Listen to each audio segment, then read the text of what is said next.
Welcome to America's Talking, powered by the Center Square. I'm Dan McCaleb, executive editor of the Center Square Newswire service.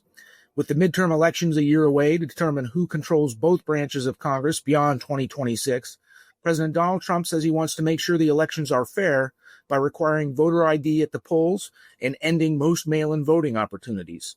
The Center Square polled more than 2,500 registered voters on both of those proposals.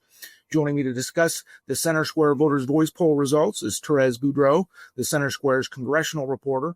Therese, how do Americans feel about Trump's proposals based on the results of the polling? Why don't we start with the voter ID requirement? Right. Well, the voter ID requirement is actually largely popular.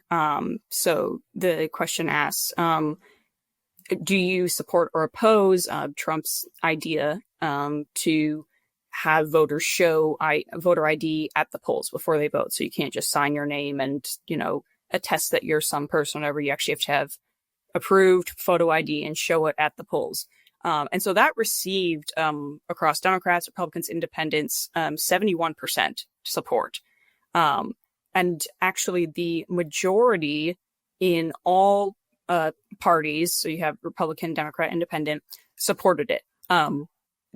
Obviously, for Republicans, it was way more popular. So there's 90-something% of Republicans supported it. And then a lesser extent, but still a lot of independents supported it.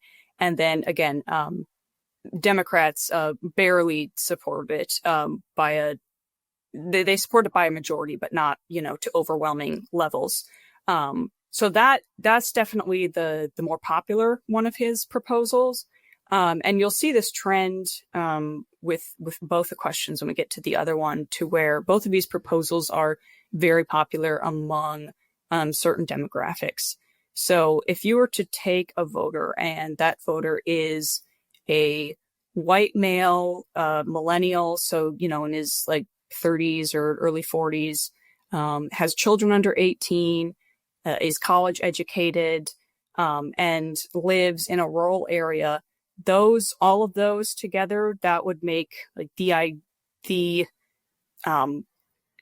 ideal candidate for somebody supporting those. So all, voters who are white, who are male, who are in rural areas, college educated, etc., they are more likely to support that proposal. It does we'll see. Also, there's a gender divide, there's a racial divide, there's a demographic area, geographic area divide. But it is one of the more popular ones. I think that people generally see that as sort of a common sense measure, although there are different bills, for instance, that Republicans have brought to the floor that have not passed the Senate. They passed the House because Republicans have a majority, but then they're filibustered in the Senate because they're more stringent than just you have to bring photo ID to the polls. So this doesn't mean that, if Republicans bring just any bill that includes, voter ID, that means that voters, you'd have a bunch of voters support it and be calling their congressman to tell them to vote for it. But just the general idea of you have to bring some kind of form of identification with you to the polls is widely popular, is what we're seeing from the poll. Trump says he proposes this voter ID, but elections are run by the states. So what can Trump do actually in reality when it comes to requiring voter ID? Right. So he can't just, as you said, he can't just sign an executive order, that says that everybody must do this. It would have to be done at a state and sometimes county or municipal level. So there are, if he really wants to pursue this, what he'll probably do is he'll probably, nudge Republican governors to try to implement this, and there's different, again, election laws are different by state, but it would have to be at least at the state level. And then if he really wanted to hardball it, there might be some kind of way that he can maybe offer more government, more federal funding to states who do this, or, have some kind of either carrot or stick, essentially, to where he can legally nudge them to do this.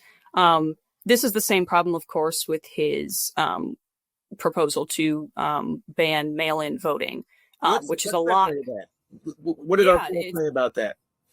It's a lot less popular. Again, it's most of the support for it is bolstered by Republicans, but even then, we're not seeing the 90% support that we saw among Republicans for the voter ID requirement.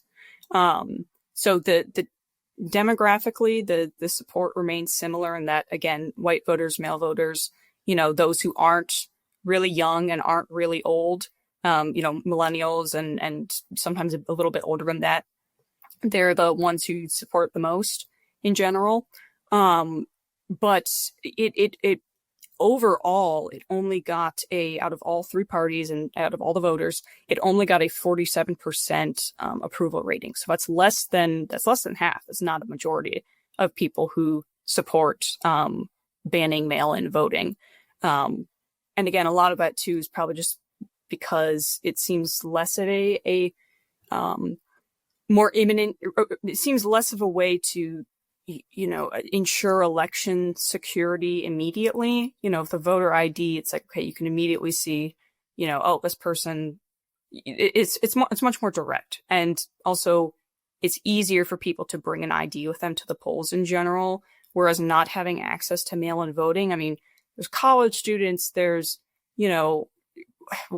people who work from home. There's so many, older people. There's so many demographics that mail-in voting really helps and is useful for. And that's, whether you're a Republican, Democrat, or independent. So it's much less popular. I mean, you have barely any Democrats supporting it. Independents are not in favor of it either as well. You do have more than half of Republicans supporting it, but not by a whole lot.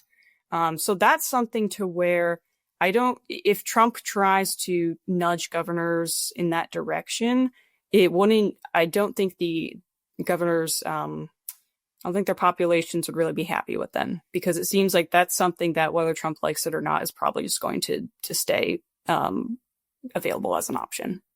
And Trump and many Republicans say that mail-in voting is more susceptible to fraud than in-person voting. But Therese, thank you for joining us today. Listeners can keep up with all of the Center Square Voters Voice poll stories at thecentersquare.com.